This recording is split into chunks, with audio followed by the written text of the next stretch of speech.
주님의 특별하신 은혜와 축복이 여러분 가운데 함께 하시기를 바랍니다. 제가 어렸을 때 기억을 더듬어 보면 새 것에 대한 로망이 참 많았던 것 같아요. 옷은 늘 물려받거나 막 이랬고, 신발도 이제 한번 새 거 신기가 쉽지 않았던 시절이었을 텐데, 그래서 명절 전에 사준 새 신발이나 새 옷은 고이고이 품에 안고 며칠씩이나 흙을 밟을까 이제 그렇게 가슴에 안고 지냈던 적도 있지요. 우리 모두는요, 이렇게 어떤 새로운 것에 대한 그런 갈망이 있어요.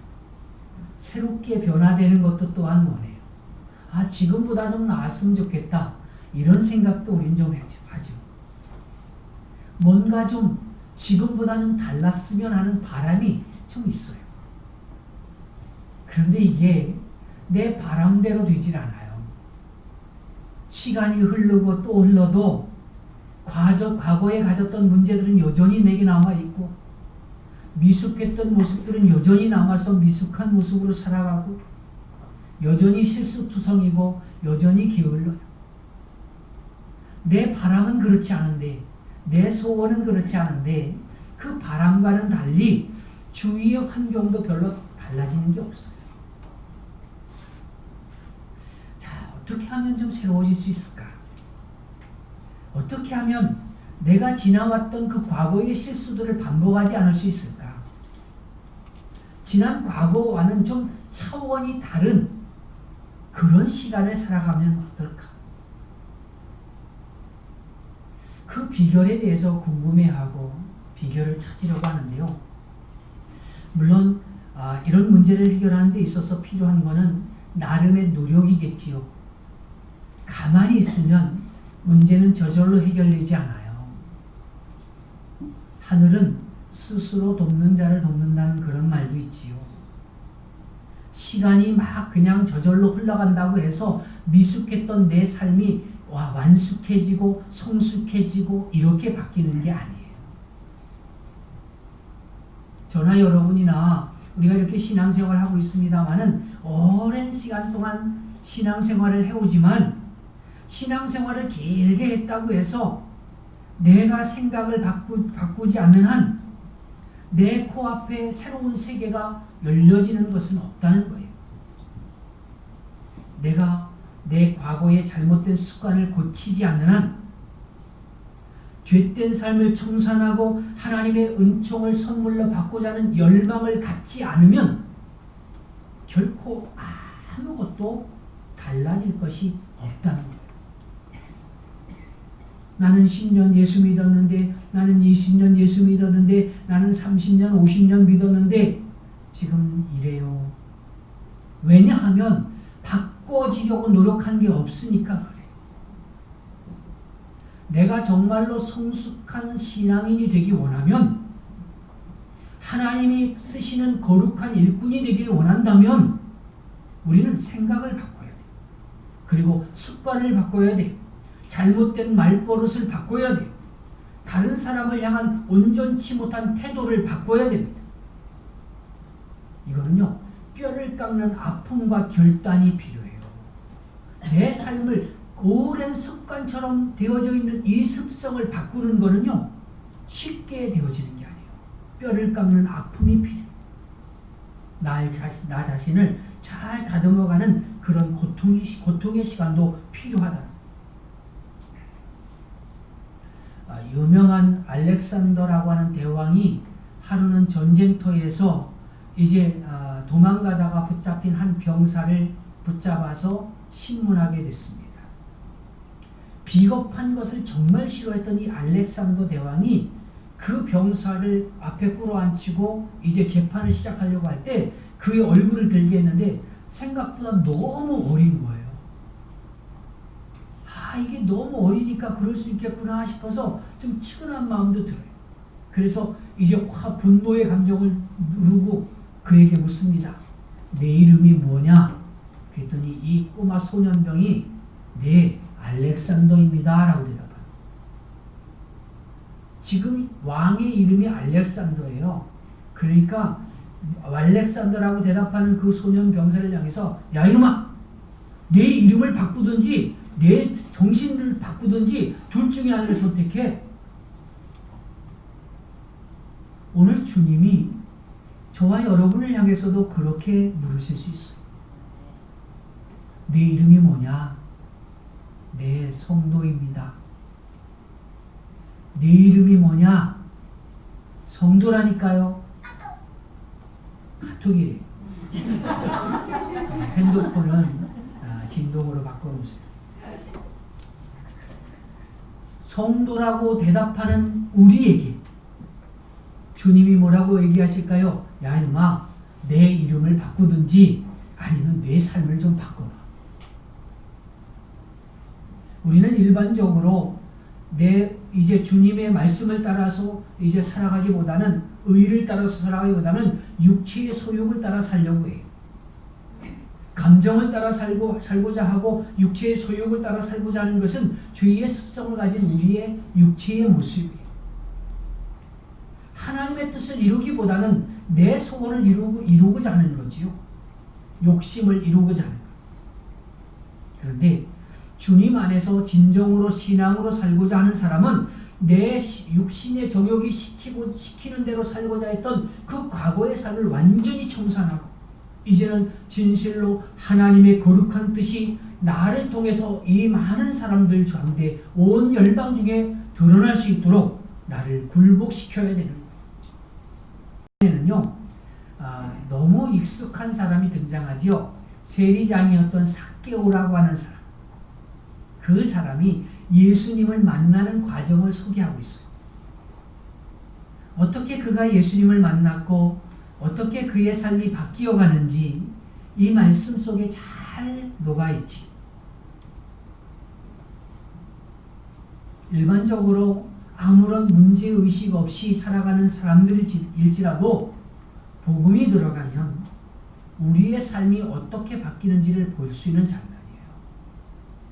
삶이 바뀌길 원하던 사람이나 아니면 아무 생각 없이 그냥 살아가는 사람들이나 둘 다 모두에게 복음이 들어왔을 때 어떻게 역사하는지를 우리가 볼 수 있는데요. 먼저 오늘 말씀을 통해서 볼 수 있는 건 뭐냐면 구경꾼의 신앙은 우리의 삶을 하나도 바꿀 수 없다는 것을 알아야 돼요. 삭개오라고 하는 인물을 먼저 볼까요? 이 삭개오는 어떤 사람이냐면 여리고에서 세리장으로 살았어요. 부자로 소개되고 있습니다. 여리고는 하나님의 낙원이란 뜻이 있어요. 가장 아름다운 성읍이었고 무역의 중심 도시, 굉장히 부유한 도시. 그런 곳에서 세리장으로 앉아 있었다? 이거는요 굉장한 특권이죠. 그만큼 뒤로 먹을 수 있는 돈이 많다는 얘기예요. 그런 곳에서 세리장으로 활동하고 있는 이 삭개오. 당시 유대는요 로마의 지배를 받고 있었어요. 그리고 세리는 가난한 백성들에게 세금을 걷어들여요. 그리고 일정 부분을 로마에 상납하고 더 많이 걷어들인 또 다른 돈은 자기가 가져요. 그래서 주변의 백성들한테, 동네 사람들한테 증오의 대상인 사람이에요. 우리나라 일제시대 때 일제에 부역했던 사람들, 이런 사람들에게 이제 사람들이 그 증오의 감정을 가졌던 것 같을지도 모르죠. 민족의 반역자로 불렸던 사람. 근데 삭개오가 원래부터 그런 것 같진 않아요. 삭개오의 이름의 뜻이 뭐냐면 순결, 의리 이런 뜻이에요. 그 엄마 아빠가 삭개오를 낳고 순결하게 살아라, 의리를 지키며 살아라 그런 뜻으로 이름을 줘줬을 거예요. 너는 일생 동안 하나님을 믿는 순결한 신앙으로 살아라 이런 의미로 이름을 줬어. 그런데 이 삭개오가 자라면서 물질에 대한 탐욕이 생기고 세리의 일을 하면서 세상의 영화에 매이다 보니까 타락의 길로 들어서는 거예요. 그는 이름값도 못하고 살고 있는 사람. 그렇게 살고 있던 가운데 그 동네에 예수님이 지나가시려. 예수님께서는 지금 십자가를 지시기 위해서 예루살렘을 향해서 올라가시는 중입니다. 그런데 그 중간에 여리고라고 하는 동네를 지나가는 거예요. 그 소식이 이 동네에 이미 퍼졌어요. 야, 예수님이 오신대. 그래서 온 동네가 막 들썩이기 시작해. 그 예수님이 어떤 분이신지 많은 소문을 들어왔어요. 눈먼 자의 눈을 뜨게 하고 병든 자의 병을 고치시던 그 예수님이 우리 마을을 지나가신데 우리 한번 구경 가지 않을래? 예수님이 오신다는 소식 때문에 하던 일을 제쳐놓고 많은 사람들이 이제 길로 나왔어. 여기에 삭개오도 참여했지. 그런데 삭개오가 서 있을 자리가 없어. 키는 다른 사람보다 작으니까 앞이 보이질 않는 거예요.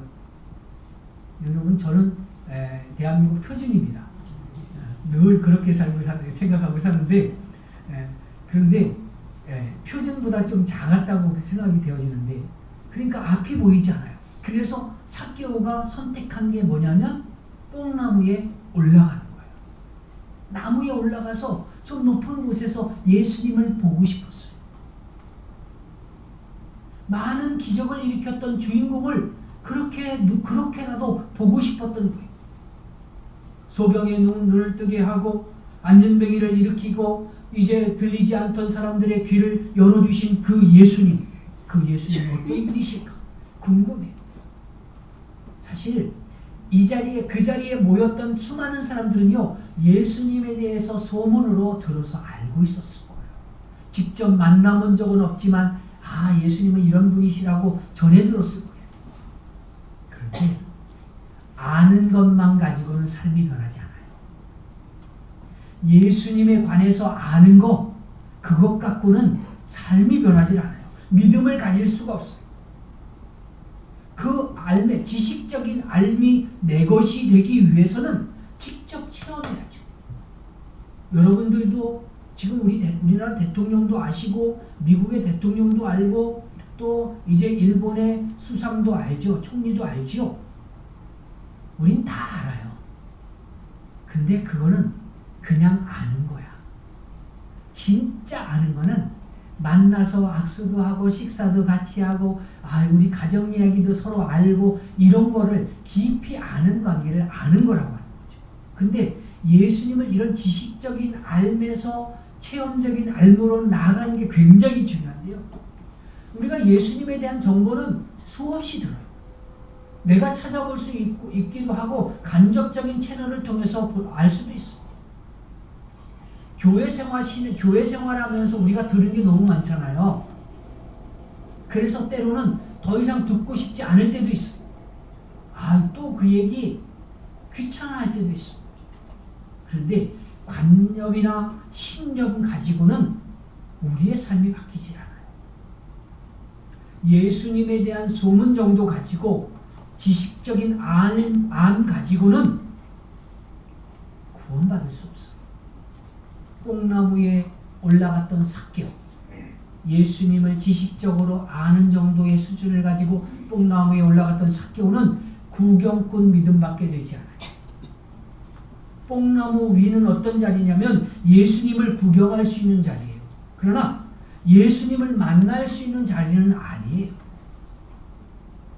그 자리에서 내려와서 내가 나아가지 않으면, 예수님을 만나는 자리로 나아가지 않으면 아무런 믿음의 방향이 바뀌지 않고 깊어지질 않아요. 여러분이 지금 위치해 있는 자리는 어떤 자리일까요? 여러분들이 처해 있는 자리가 그냥 구경꾼만의 자리라면 그 자리에서 빨리 내려가서 주님을 맞아들이고 교제할 수 있는 자리로 이제 자리를 옮기셔야 됩니다. 예수님을 내 삶의 자리에 모실 때 변화가 시작되는 거예요. 복음은 능력이고 복음은 역사이고 복음은 변화의 힘이 있어요. 그런데 그 복음의 역사는 예수님을 인격적으로 만날 때 비로소 시작되는 거예요. 뽕나무 밑에서 이제 예수님께서 이제 지나가실 때에 뽕나무 밑에서 삭개오를 부르시죠. 삭개오야 속히 내려와라. 여러분에게도 이런 부르심의 자리가 있었으면 좋겠습니다. 또 부르심을 통해서 이 자리에 오신 거잖아요. 친구에게 전도받아서 가족들이 강권해서 또 누군가에 의해서 이렇게 이제 때로는 모태신앙이라고 할지라도 누군가에 의해서 이렇게 신앙의 자리에 예배 자리에 우리는 초청받아서 오셨어요. 왔습니다. 주님이 부르신 거예요. 친구가 부른 것 같고 함께 가자고 누군가가 나를 강권해서 이 자리에 온 것 같지만 아니에요. 주님이 여러분을 지금 부르신 거예요. 삭개오야 내려와라. 그렇게 말씀하시는 주님, 그 주님은 우리 개인의 여러분 한 사람 한 사람의 이름을 부르시고 여러분을 초청하신 거예요.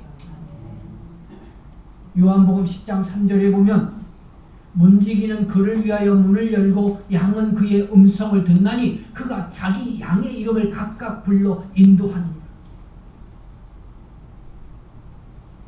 문지기는 문을 열어요. 그리고 그 안에 있는 양들의 이름을 부르는 자기 양의 이름을 주님은 아신다는 얘기예요. 여러분들의 이름을 주님은 아십니다. 이사야 43장 1절에서도 그렇죠. 너는 두려워 말라. 내가 너를 구속하였고 내가 너를 지명하여 불렀나니 너는 내 것이야. 내려와라. 이렇게 말씀하시는 주님의 음성을 듣고 삭개오가 내려오죠. 그리고 예수님을 자기 집으로 모셔요. 이제 삶의 자리가 외로움에서 주님을 만나는 자리로 옮겨지는 거예요. 그는 더 이상 외로움이나 갈등으로 몸부림치는 사람이 아니에요. 6절에서 말씀하는 것처럼 즐거워하며 영접하는 자리로 인생의 자리가 완전히 바뀌었습니다. 주님은 삭개오의 마음을 잘 아셨어요. 외로웠죠. 아무도 자기 집에 진심으로 찾아오는 사람이 없었어요.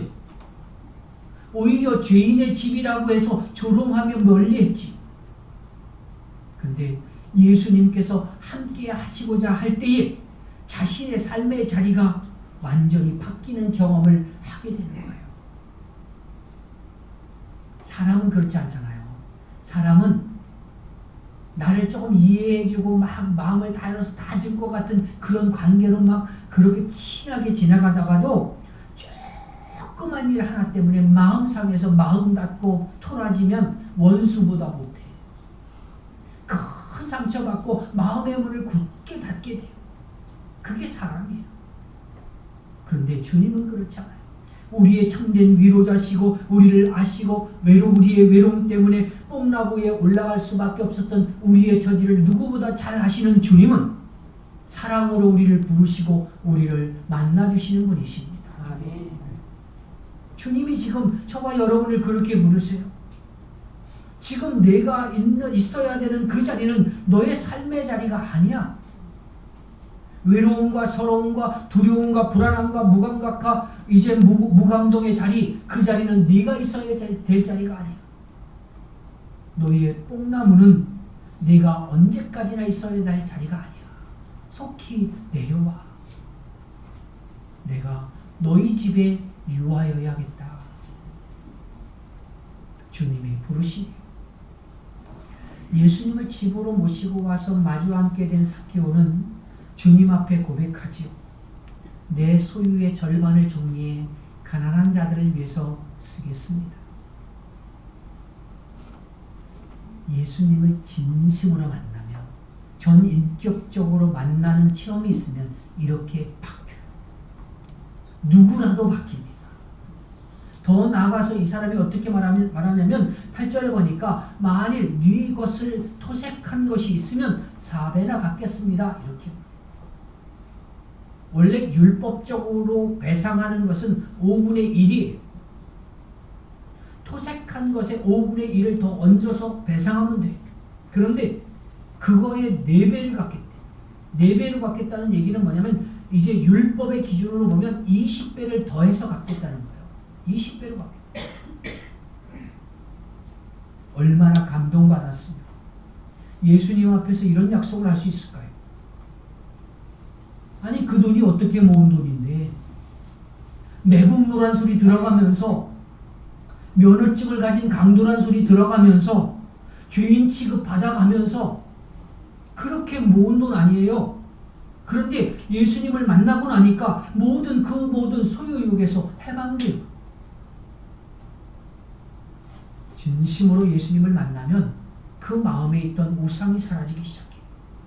물질이 우상이었던 사람은 물질의 노예로부터 벗어날 수 있습니다.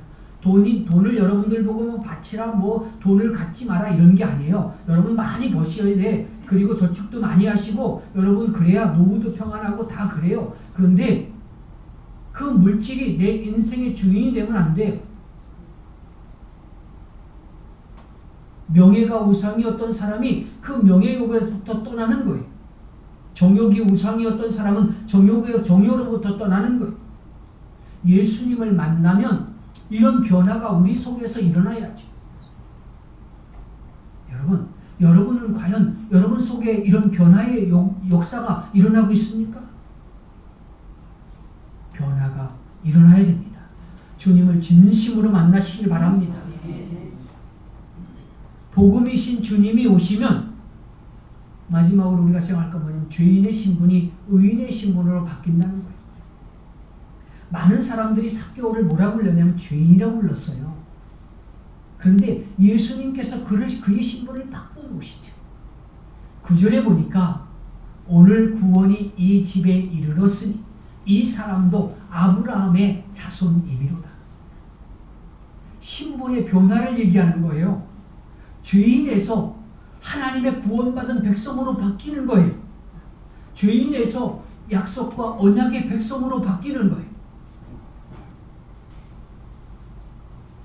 원래 삭개오의 신분은 뭐였냐면 부자와 세리장이 그런 이름으로 성경에 소개하고 있지만 사실은 주변 이웃들에게는 어떻게 불려지냐면 죄인, 인간 이하의 사람, 이름값 못하는 사람, 그렇게 불려졌던 사람. 그런데 주님이 그런 삭개오의 신분을 완전히 바꿔 죄인이 변해서 하나님의 영광을 나타내는 하나님의 나라를 증거하는 사람으로 바뀌어집니다. 예수님을 집으로 모셔드리고 그 심령에 온전히 모셔드리고 만남의 경험을 할 때에 그의 삶이 바뀌어지고 신분이 바뀌어져요. 뽕나무의 인생이 주님을 만나면 그의 삶의 자리가 바뀌어지는 거예요. 주님을 영접하고 즐거움의 자리로 바뀌어지는 거예요. 그의 삶 속에 주님이 거하실 때 그의 인생이 아름답게 바뀌는 거예요. 그래서 우리는 예수가 있는 삶을 살아야 돼요. 주일날만 이렇게 들어와서 말씀 듣고 한 귀로 다 흘러버리는 것이 아니라 내 삶을 통해서 실천함으로 흘려버려요. 내 말씀을 내 마음속에만 간직하면 썩어버려. 아무런 이득이 없어. 그 말씀대로 살아야 돼. 그럴 때 변화의 역사가 나타나요. 지금까지 삭개오의 집은 어떤 집이었냐면 그 집에만 들어가면 동네 사람들이 그 집에만 들어가면 돈 뺏기는 집이었어요. 자존심 상하고 억울한 마음이 막 드는 집이었어요. 그 집이 겉으로는 화려하고 호화스러워 보였지만 공개적으로 말 못하지만 뒤에선 수군거리며 죄인의 집이라고 욕했던 집이에요. 그 집에는 우리에게 아픔과 고통과 짐만 더 얹어주는 그런 집이었다. 죄인이 절망적일 수밖에 없는 이유는 뭐냐면 하나님과의 관계가 끊어졌기 때문이거든요. 하나님과의 관계가 끊어진 인생은요, 올바른 기준인 의가 없어요. 내면의 평강인 희락이 없어요. 다른 사람과의 아름다운 교제를 통해서 이제 만들어간 관계로 생겨나는 화평이 없어요. 삭개오의 의는 뭐였어요? 돈이었어요. 어떤 사람은 쾌락이나 자존심일 수 있겠지. 내면의 희락은 부를 모으는 데서 온다면 그건 일시적인 거예요. 자기 자신에겐 즐겁지만 남의 눈에선 피눈물을 흘리게 하는 그 가운데서는 화평이 희락이 있을 수 없어요. 진정한 기쁨도 없습니다. 그런 집에 가면 기쁨과 희망과 사랑, 모든 가능성을 다 잃어버린 그런 죄인의 집으로만 존재하는 거예요. 그래서 아무도 기대하지 않았던 집이 바로 삭개오의 집이에요. 여러분의 집은 어떻습니까? 여러분의 가정은, 여러분의 사업은 참된 의와 희락과 화평이 존재합니까? 만약에 일시적이고 다른 사람들의 눈에 눈물을 흘리게 하는 희락과 화평은 아닙니까? 내 모든 것의 기준이 내가 돼서, 내 의가 돼서 나를 통해서 다른 사람을 무시하고 내 가족에게 상처를 주고 그렇게 살고 있지는 않느냐는 얘기예요. 다른 사람들이 여러분의 집에 기대를 가지고 갔다가 희망과 즐거움을 다 빼앗겨버리고 나오게 만드는 그런 집은 아니냐는 거예요. 여러분 개개인의 마음의 집은 또 어떻습니까? 사랑과 위로를 기대하며 들어갔는데 고집과 편견과 자기 의라고 하는 그런 가시에 찔려서 상처받고 나오게 되는 그런 마음의 집은 아닙니까? 여러분의 마음속에 들어온 여러분의 자녀나 여러분의 남편이나 여러분의 아내가 여러분들을 통해서 쉼을 얻고 평강을 누리고 화평을 체험하고 하나님의 의가 있어서 바르고 이제 신선한 느낌을 받는다라고 하는 거예요. 오히려 나 때문에 내 가족이 고통스러워하고 이제 어려움 당하고 그렇게 살고 있진 않느냐. 삭개오는요, 그의 집, 그의 마음의 집이 예전에는 말로써 그리고 힘으로써 즐거움을 가진 것을 빼앗고 이제 절망 속에 몰아넣었던 사람이었어요. 그런데 하나님의 의와 희락과 화평이 그 집에서 다른 사람들에게 전달되어지는 복된 장소로 변화되기 시작해요. 이 시작점이 어디냐면 예수님을 만남으로부터 시작해요. 가정이 바뀌길 원하고 이 땅이 바뀌길 원한다면, 내가 변하길 원한다면 진심으로 주님을 만나야 됩니다. 주님을 만나면 바뀌는 역사가 있어요. 이게 바로 복음의 능력이에요. 우리는 복음의 능력을 믿습니다. 주님의 능력을 믿습니다. 성령의 역사를 믿습니다. 여러분 속에 이런 변화의 갈망이 있길 바랍니다. 이런 갈망을 가진다면 주님을 여러분의 삶 속으로 진심으로 모셔드리십시오. 그래서 내 삶의 주인이 주님이심을 고백하시기 바랍니다. 내가 하려고 하지 않아요. 주님이 일하시도록 그렇게 내 삶의 자리를 주님 앞에 내어주십시오. 그때 우리는 세상의 낙심과 절망을 전하는 도구가 아니라 하나님의 사랑과 의와 희락을 전하는 평화의 잔독으로 하나님의 자녀로 서게 될 줄로 믿습니다. 아멘.